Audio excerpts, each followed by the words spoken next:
That's right. That's right. That's right. We coming for the ring. We in the home stretch. No doubt about it. Brand new yellow top this week. Whenever you hear that MVP chant, you already know what's the deal. It's the most valuable podcast in the world. Yes, sir. It's the Hitmen podcast, live and direct from the NBA Finals. Chris checking in, MG up in here. What's the word, big dog? How you feeling? Good, man. All things looking up right now. To this day. 1,000,000%, bro. Sorry for the runaround. Appreciate you pulling up on me, bro. I don't really want to waste no time, but I need to check in with you. How's everything been going leading up to the finals, bro? Oh, we've been good, man. Good. Weather good. Shoe game good. Yeah. I ain't got no complaints right now, man. Throw some Ross on it. He said shoe game good, 1,000,000%. I ain't got no complaints, man. Hell no. I got my hands on the tunnels, man. Oh, you did? Round of applause for the 313 D-Town player. You don't play no games when it comes to the soul, you feel me? Hey, man. There was a lot of details on there I didn't even notice in the pictures. That's fucking dope. Shoot me them pics, man. Speaking of which, make sure y'all hit us up in the mailbag with the kick pics, the hitmanpodcast@gmail.com. Want to let y'all know that we everywhere that podcasts live. Apple Podcasts, Google Podcasts, Spotify. Shout out to the Anchor, the sponsor, Anchor, all of that. You feel me? Y'all can't forget about the socials. Hit us up at Hitman Podcast, at Labeled and Known. My brother MG is at Virtuoso Sports on Twitter. You ready to get started, big dog? Let's rock it. Let's rock it. Y'all already know where we starting at. It was pretty much going to be the whole show, big dog. NBA Finals kicked off last night out here in the Bay from the Chase Center. It never felt like the Warriors was never in control, not in control of the game, until they wasn't in control of the game. I was there at the Chase Center last night. And before you know it, the Celtics ended up sneaking up, played one of the greatest quarters in NBA history.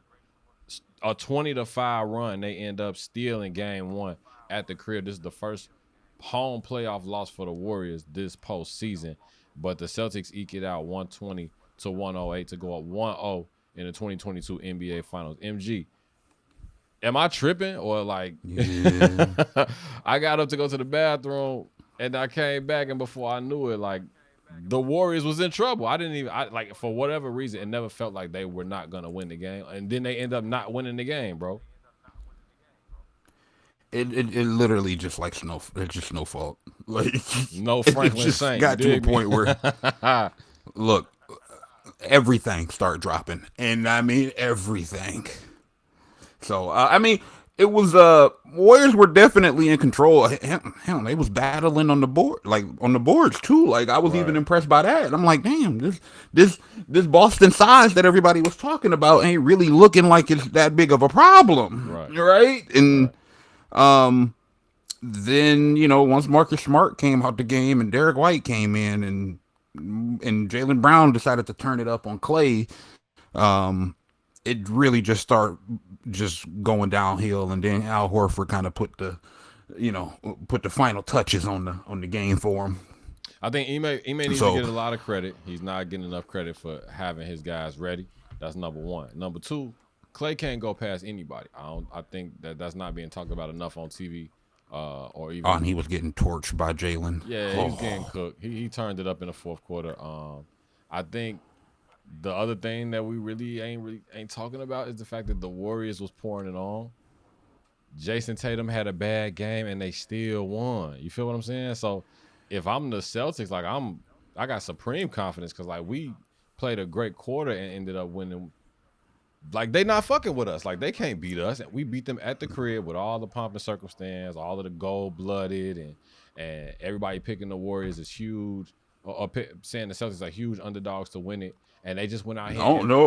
Everybody picking the Celtics. Now, but initially. Even before, only, I want to say FanDuel might have been only people. Like Vegas, I think, was the only people that had Golden State favorite. But all the sports websites and ESPN had the Celtics with an 86% chance of winning the series. And what you think that's attributed to? You think it's better players? Do you think it's a better coach? Statistics. Yeah.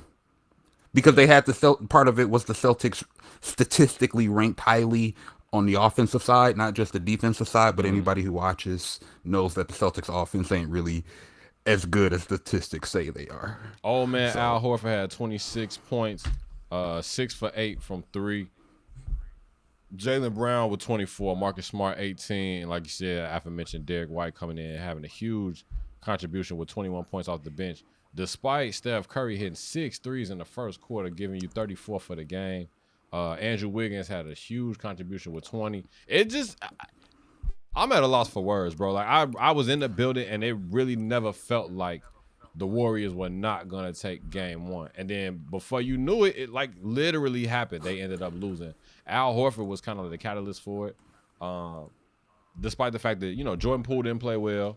Like I said already, Clay can't really get past anybody. He had a great game in terms of making shots. But the key takeaway for me and the thing that I was watching the most in the first half was the Warriors only had one free throw make before halftime. And they only had 3 free throws the entire half, the first half. They didn't have to. They weren't Steph was knocking down threes left and right. But I don't know if you saw this, but him and Draymond was arguing with Lil Gooch the whole time. They were arguing calls. They were arguing trying to get and ones, and they just weren't. They weren't getting called. Mark Davis was leading the crew yesterday. It just wasn't enough penetration for me. Pause. And Andrew Wiggins didn't get to the line enough. Draymond didn't give you anything offensively, and I think in order for them to really put a stamp on the series, even it up, win it, Draymond gonna have to do more than what he did. And I know he's taking a lot of heat for going on a pod last night after a loss, and as he should. Just a lot of criticism. Because he do more talking than scoring at this point. So. You feel me? But I'll say this about Steph, because it's not just the last night thing or just this year kind of thing.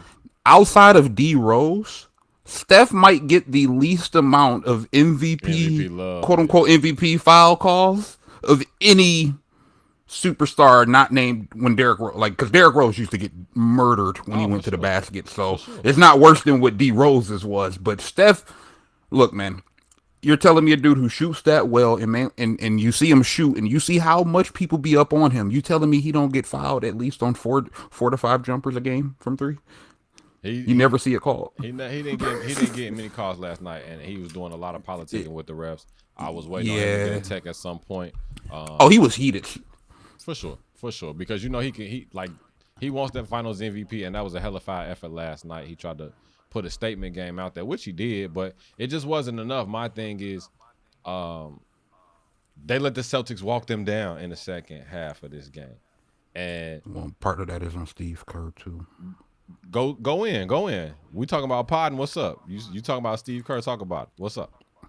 And Steph complained about this after the game too. It's kind of the Giannis and Budenholzer thing where, and we see this a lot during the regular season where Steve Kerr will rest Steph Curry those first 5 to 6 minutes pulled him when of he was the fourth hot, quarter. Right?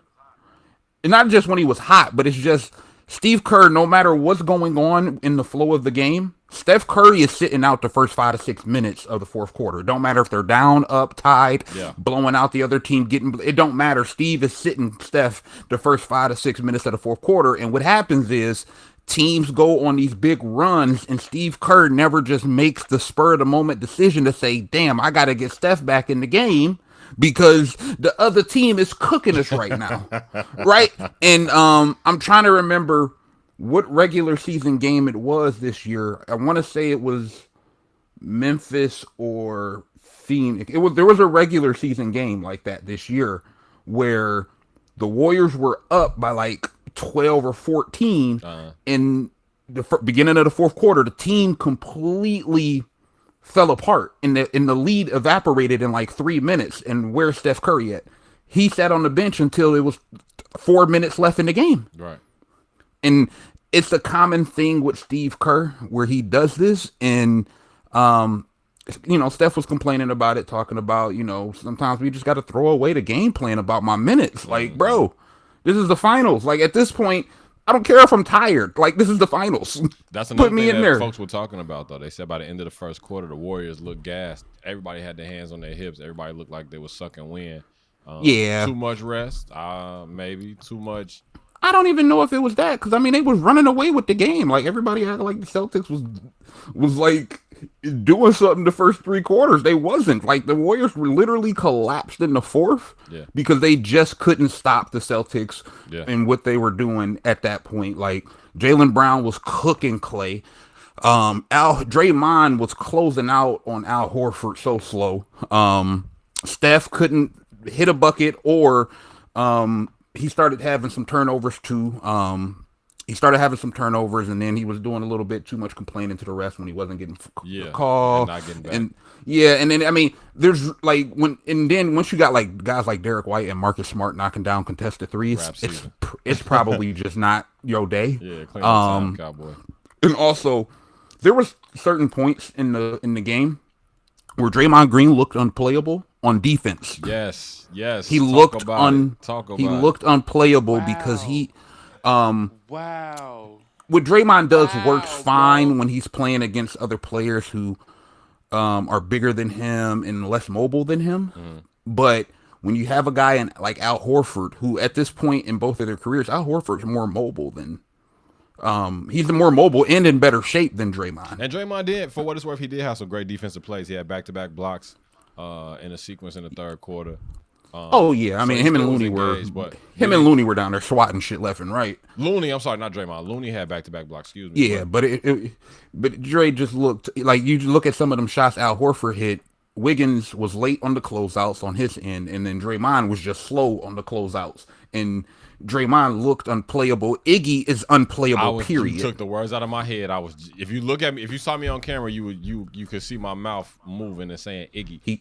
I don't he can't even score. understand He can't defend. All he can do is pass. Yeah, bro. Word. And so not only that, but Steve Kerr has done this weird thing too, where in the playoffs this year, and they've been able to overcome this outside of like towards the end of the Memphis and the Dallas series when Steve's hand was forced. But he has shortened a lot of guys out of his rotation that gave them great minutes during the season. Like, why is Moses Moody not playing? Why is Jonathan Kuminga not playing? Right. Why is Damian Lee not playing? He's probably one of the only young guys on that team that's been in that system for longer than 2 or 3 years and knows how to play with those guys.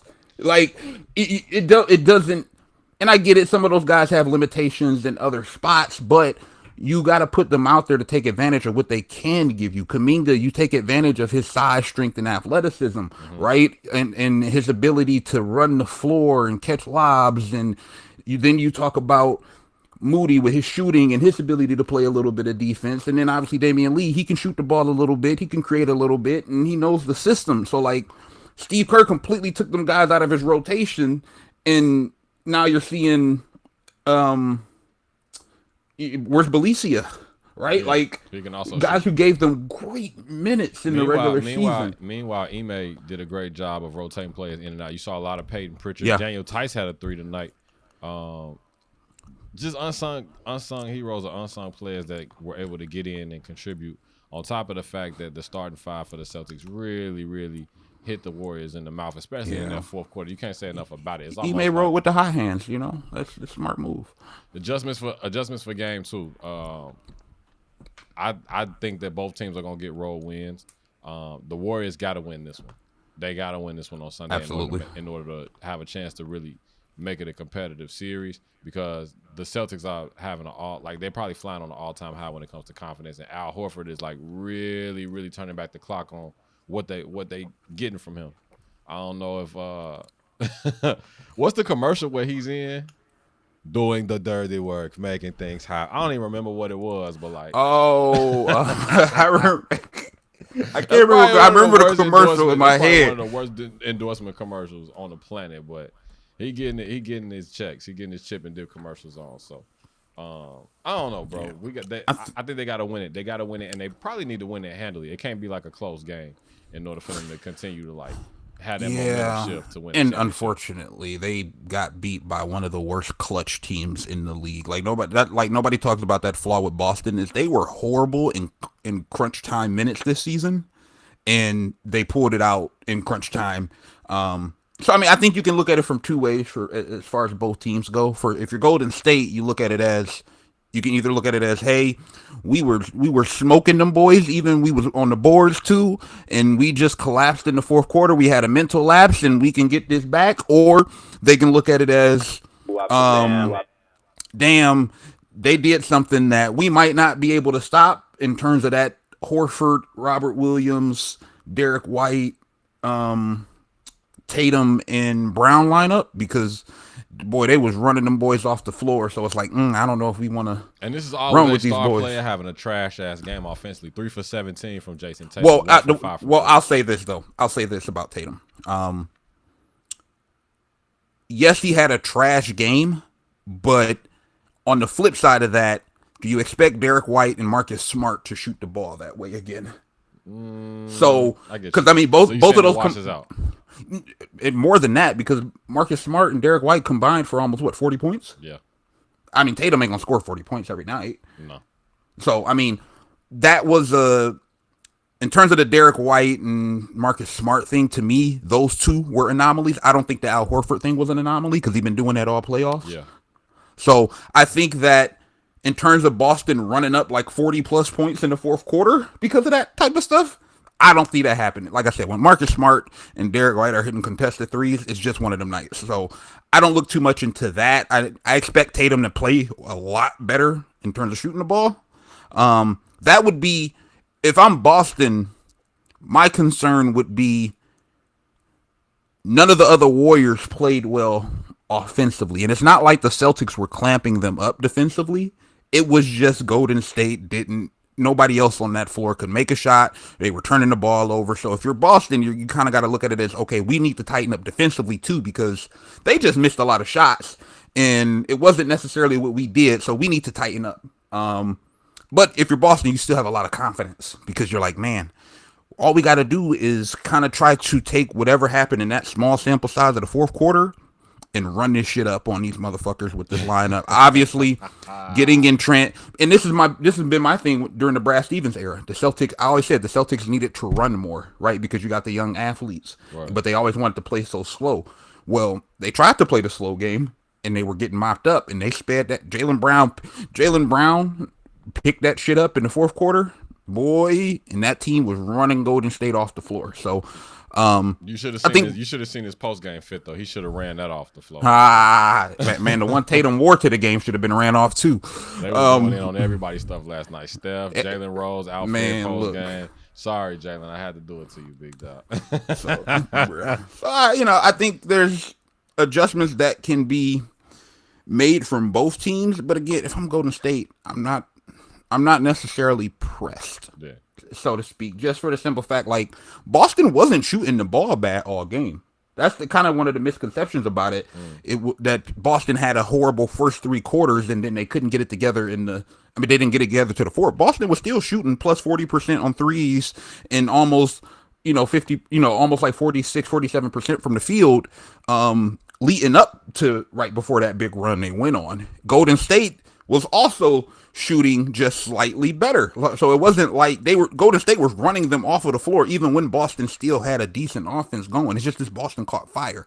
So if you're Golden State, you don't press too much. You make adjustments, obviously, because you had the game in hand. You blew a big lead. You blew a 12-point fourth quarter lead. So right, if you're Golden State, you don't make crazy adjustments because what you did for three quarters worked. And obviously it's a layout. And if you're Boston, you just try to replicate similar stuff to what you did during your big run. So yeah, it's definitely a must win. Definitely a must win for Golden State. And honestly, it's a must win for Boston because Boston's not as good a home team as they are a road team. Very good point. That's what I was getting ready to get to. Game 2. They both must wins. Who's gonna win it? Game 2, taking it into Boston next week. I got Golden State winning. Yeah. And another thing that I do expect to happen is I do expect fatigue to catch up to the Celtics. Yeah, they played 12 games in 25 days, 23 days. Yeah, and back-to-back 7-game series. Yeah. Like, that's not easy on the body. And they were already banged up a little bit in that Miami series. So I got faith in Golden State's ability to make adjustments. I got faith in them, so I'm rocking with Golden State, man. I'm a rock. I picked them in 6. I'm gonna stick with it. I'm doubling down with you. We're gonna try to keep the pods as close to the games as possible. So look for something after this one. Look for something Monday night, going into Boston. Like I said, I'm gonna be on site for however many games there are gonna be. If it's 7 games, I'll be there for all 7. So just keep it locked, man. Please let GP2 play so we can stop seeing Iggy. Let's go to the quick hits. We're gonna stay with the NBA. So Phil Knight, CEO of Nike, they put a $2 billion, and his team put a $2 billion bid in to buy the Portland Trail Blazers. Reports are coming out refuting that, saying that the team is not for sale. Previously owned by I forget his name. It's escaping me right now, but he was one of the co-founders of Microsoft. Paul Allen. Paul Allen, yeah. Also owned the Seahawks before he passed away. His late wife is right now in charge of that. Big things are going on when it comes down to what's on the horizon for the Portland Trail Blazers. Chauncey, they got the number 7 pick, I think, in the lottery. They had their eyes. I think they had their eyes set on Paolo. That's probably They're gonna trade that right now. But they're gonna Paolo ain't falling that for. I don't think they're gonna. I don't think they're gonna. I think they're trying to trade for somebody established anyway. So I don't agree. even. I think they're trying to win now. I floated it earlier this week. I think that they're gonna try to make a big play to get DeAndre Ayton away from Phoenix. Yeah. I think Phoenix and Dallas are probably the top 2 destinations for him. If Rudy Gobert is moved, I wouldn't be surprised if Ayton tried to take a trip up to Utah to see what they're talking about too. But I think Portland would be the best destination for him, teaming them with Dame. You can't. Well, Rudy Gobert's unplayable. I got a deal for you, and I think it helps both teams. Holla at me. What's good? DeAndre Ayton for Bam Adebayo. Hey, we thinking the same thing, boy. I'm trying to tell you, the money's the same. Bam is, bro. Bam. Phoenix don't want a center who want to score. They want somebody who's just gonna go out there, catch lobs, and play defense. Well, okay, here's Bam Adebayo. And Miami, they need a guy, and DeAndre Ayton's still young enough to where he can really still develop even more of an offensive game than he already has. You throw him down there, he's a bigger body because you got Joel out there and Giannis out there, and you let him be a legitimate 15 to 20 shot a game guy, and you got Jimmy some help. Boom, straight up. Fact though. What you think about this deal though? You think that that's a serious move when it comes to Phil Knight and affiliating Nike with the Portland Trail Blazers? It would be, but I don't know if it would be a conflict of interest. That's what I'm thinking. Because of the deal they already have, and then you're talking about having some players who are signed. Because I mean, it was kind of one of the topics of conversations when Nico ended up in Dallas. Right. But this is on the bigger scale because you're talking ownership. So, I don't know. And I don't know if I've talked about it on this podcast before, but I'm not a fan of the Northwest Division. We talked about this a little while ago. But so first of all, not all the teams are not even in the Northwest anyway. Yeah, I mean, I understand the history of the division, but I mean, we're approaching almost the 40-45 year mark since we've had a champion in that. No, we're talking longer than that. 79, right? I think it was that the Blazers or the Sonics, the Dennis Johnson Sonics. Right. It was like 70. It was either like 78, 79 is the last time we've had a champion from that division as a whole. Like a team that finals has been a little bit further away than OKC. Right, back in 2012, and then before that, was it the Sonics or was it the Sonics or the Jazz? The Jazz. 98.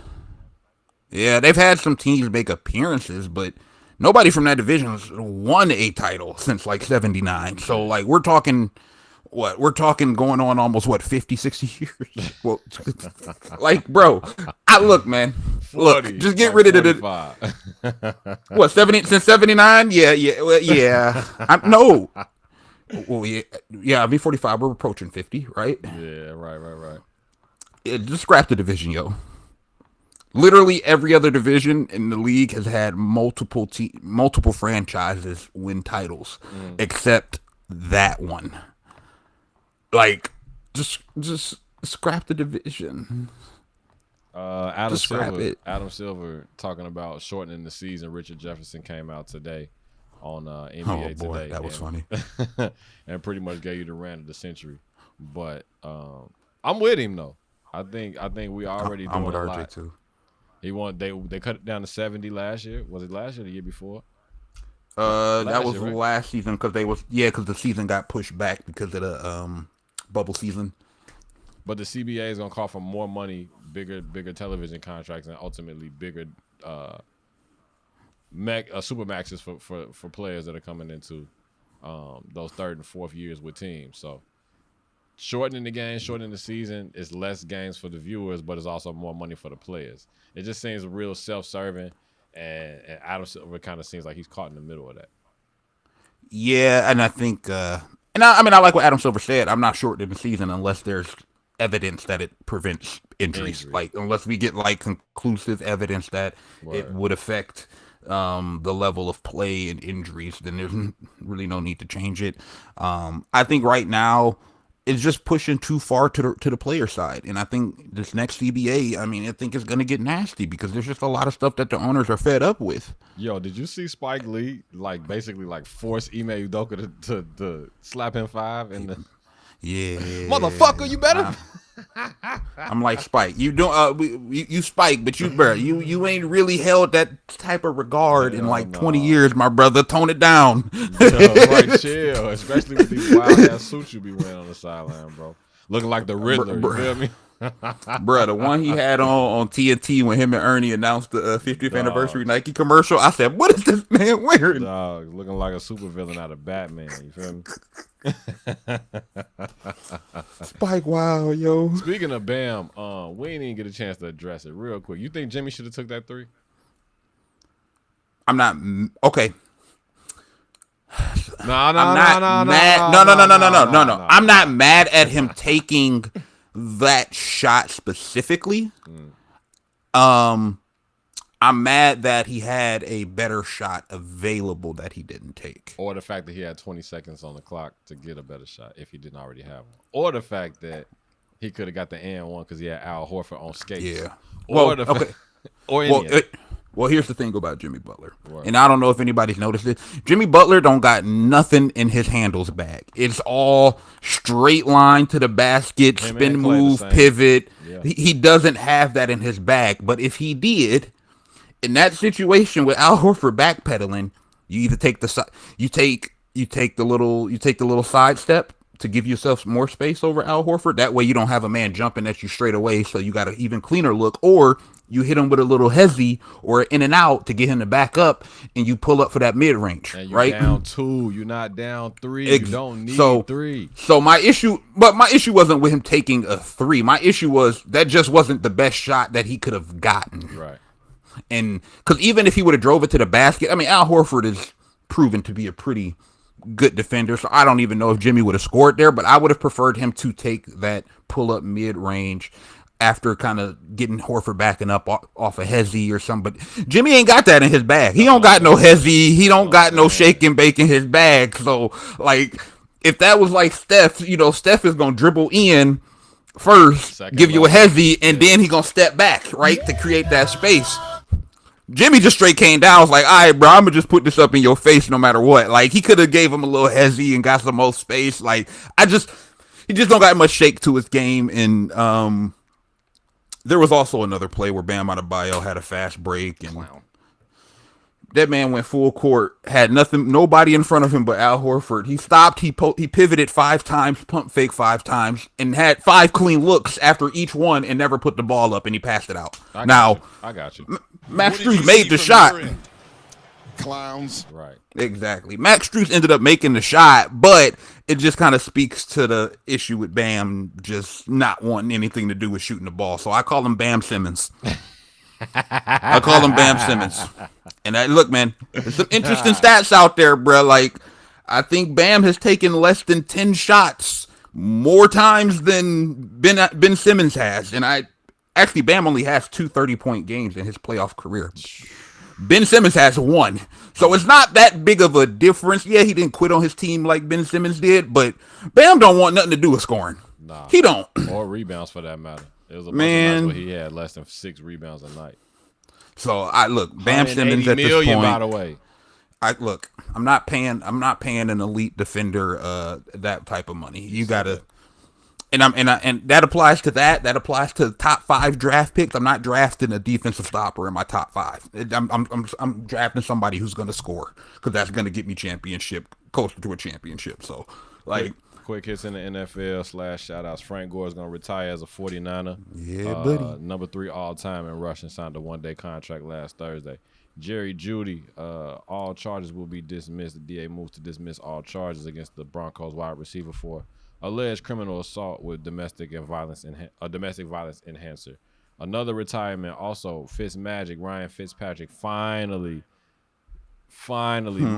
mercifully calling it quits after 17 seasons with 9 different teams. So salute to those brothers, Frank Gore and Ryan Fitzpatrick.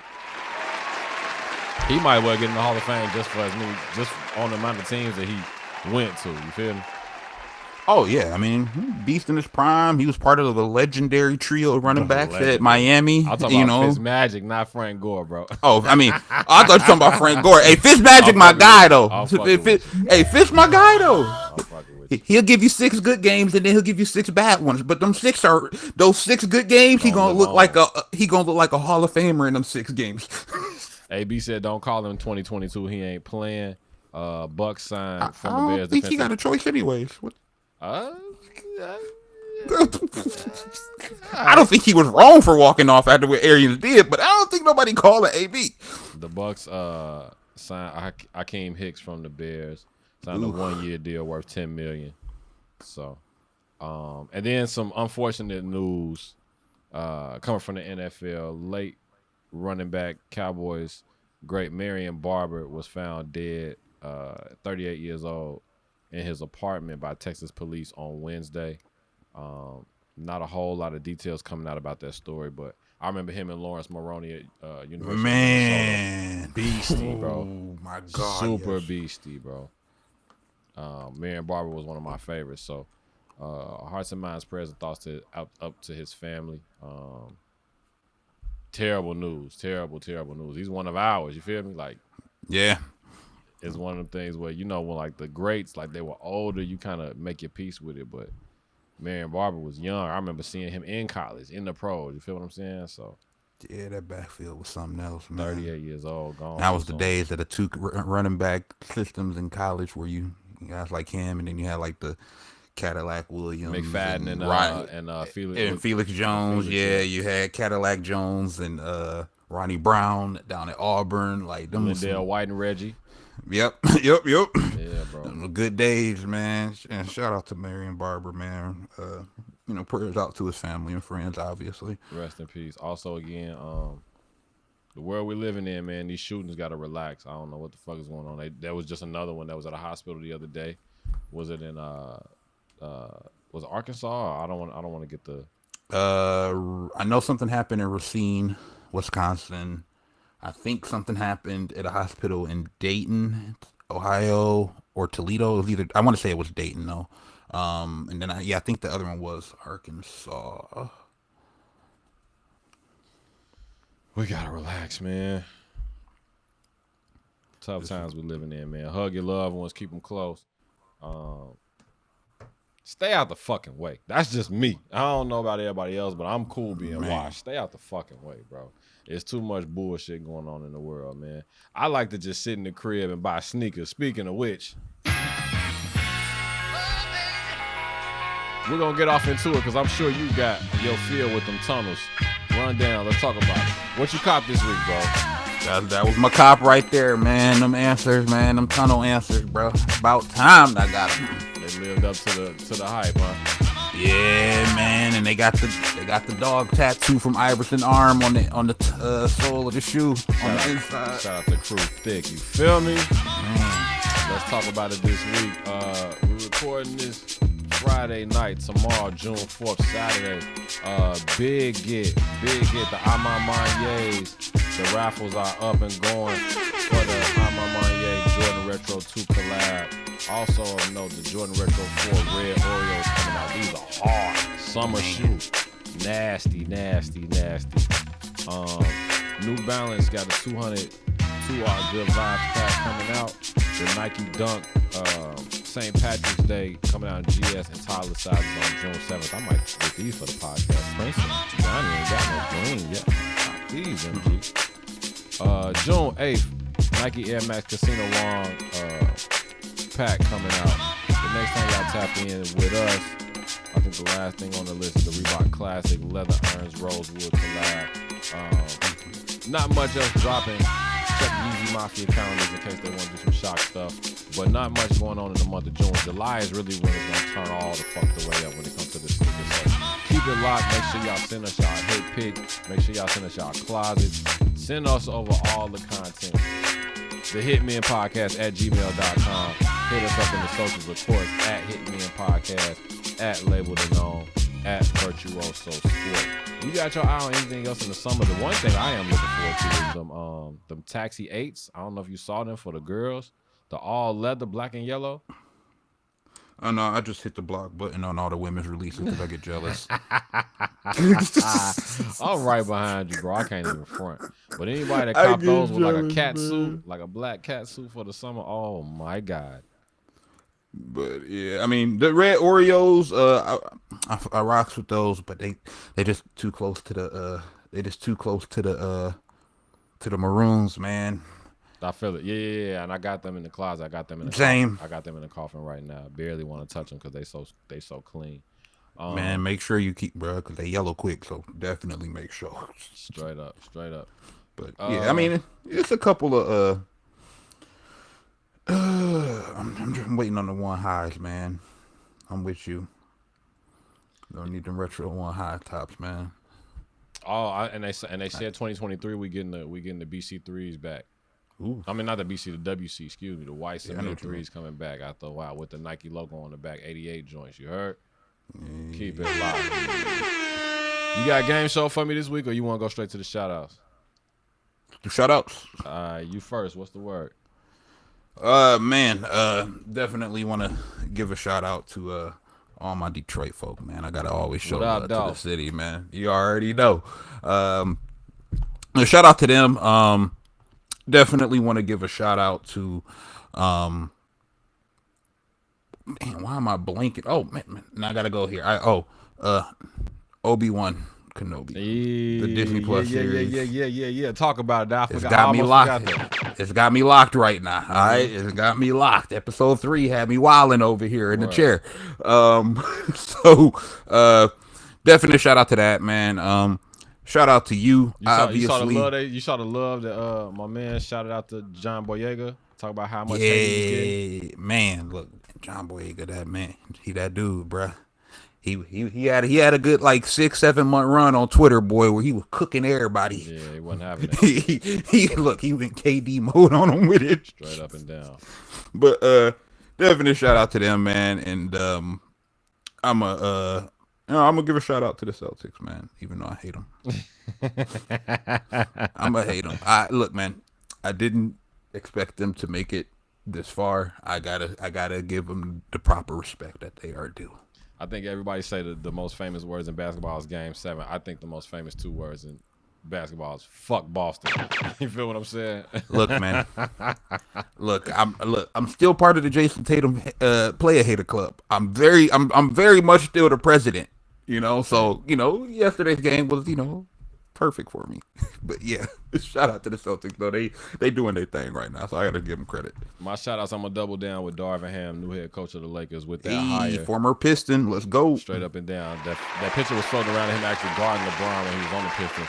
But with Darvin Ham's hire for the Lakers, the NBA is now officially half of the entire NBA's teams are spearheaded by a black head coach.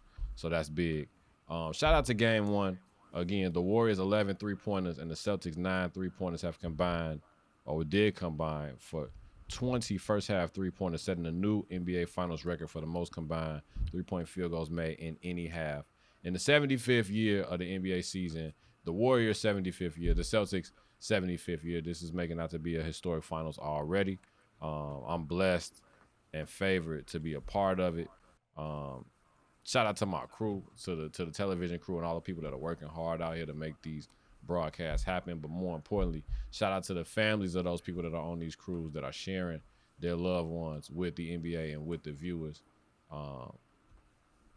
allowing them to do their job and allowing them to put on a fantastic product. So Hopefully it's gonna be, one for the ages. I don't know if it's gonna be 7 games. I would love it for the overtime, but I hope it's a short one so I can get back to my peoples. You feel me? Yeah, man. Keep us in your prayers, 1,000,000%. I also want to send a big shout out and love to our broadcast crew, or the broadcast crew. Jeff Van Gundy, I don't know if y'all know this, but Mark Jones and Mark Jackson were calling the game last night. In case you've been living under a rock, the Bang Man, Mike Breen, he had contracted COVID right at the end of the Eastern Conference Finals, which led to Mark Jones filling in and doing a great job. But also Jeff Van Gundy, a lot of people were making comments that he sounded kind of sick in that Game 7. It came out that he also contracted COVID, so he wasn't at the game last night. Adrian Wojnarowski, if you haven't seen him on TV or seen him tweeting much about, Woj drop bombs all the time, but he's also under health and safety protocol. So speedy recovery to those brothers. Get back to the court soon. Yeah, man, I think that is about it. Danny Green went off on Patrick Beverly earlier in the week. I don't know if you caught that. Yeah, buddy. I think I got the clip. Hold on real quick.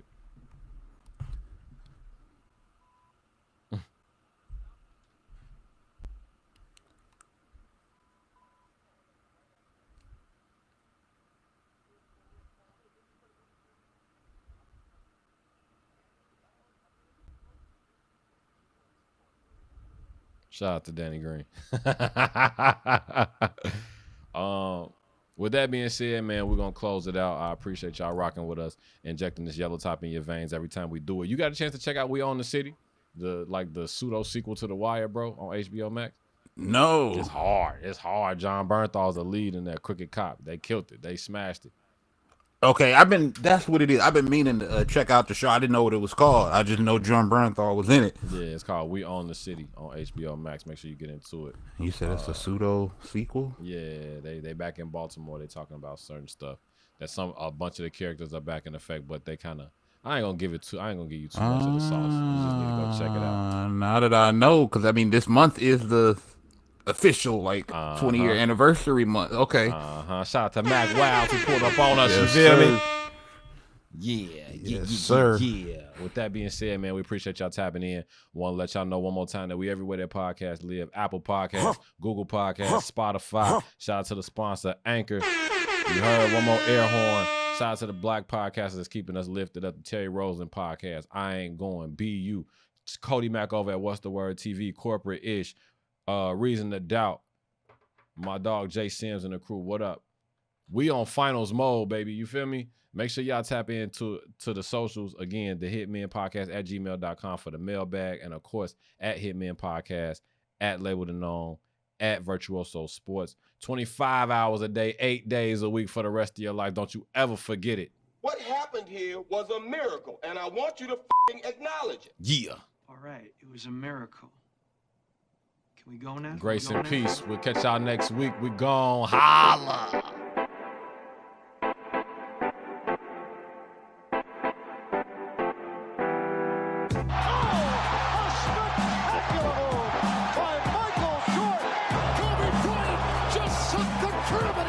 Out of the target center. Oh! LeBron